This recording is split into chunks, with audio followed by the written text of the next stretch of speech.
अकोल्यामध्ये मनसे कार्यकर्त्यांनी राष्ट्रवादी नेते अमोल मिटकरींची गाडी फोडली।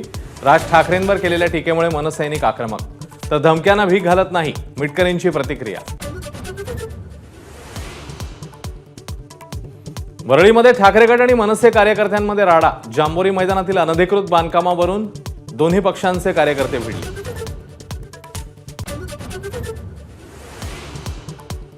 मराठा आरक्षण देण्याचा अधिकार राज्य सरकारला नाहीच, मोदींनीच तोडगा काढावा, पाठिंबा देऊ। उद्धव ठाकरेंकडून भूमिका जाहीर।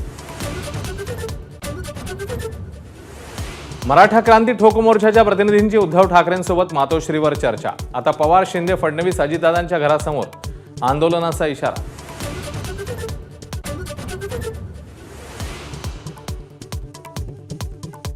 चित्रा वाघ यांनी घरामध्ये भांडणं लावली, आरोप करत विद्या चव्हाणांनी ऐकवल्या वाघ यांची ऑडिओ क्लिप। तर झाकलेली मूठ उघडायला लावू नका, नाहीतर पवारांना त्रास होईल, वाघ यांचा चव्हाणांना इशारा।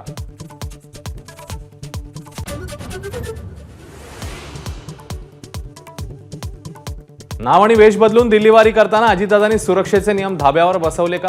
सुप्रिया सुळेंचा सवाल। एअरलाईनलाही जाब विचारणार।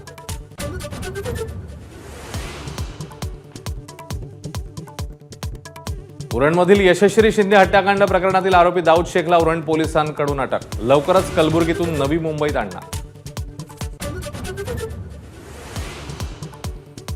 यशश्री शिंदेची हत्या केल्याची दाऊदची कबुली। अतिरिक्त पोलीस आयुक्त साकोरेंची माहिती। आरोपी आणि मयत पीडितेची ठरवून भेट झाल्याचं तपासामध्ये उघड। पुण्यामध्ये पूरग्रस्त भागात आदित्य ठाकरेंकडून पाहणी। एकता नगरमध्ये पूरग्रस्तांशी साधला संवाद। झारखंडमध्ये ट्रेनचा अपघात। हावडा सीएसएमटी एक्सप्रेसचे 18 डबे रुळावरून घसरले। 5 ते 6 जण जखमी। घसरलेले डबे हटवण्याचं काम सुरू। मुसळधार पावसामुळे केरळच्या वायनाडमध्ये भूस्खलन। 49 जणांचा मृत्यू। राहुल गांधी आणि प्रियंका गांधी उद्या घटनास्थळी जाणार।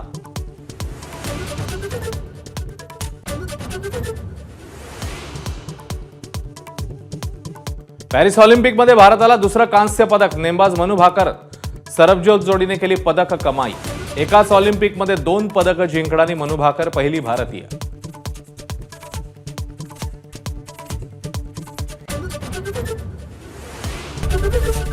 एबीपी माझा, उघडा डोळे बघा नीट।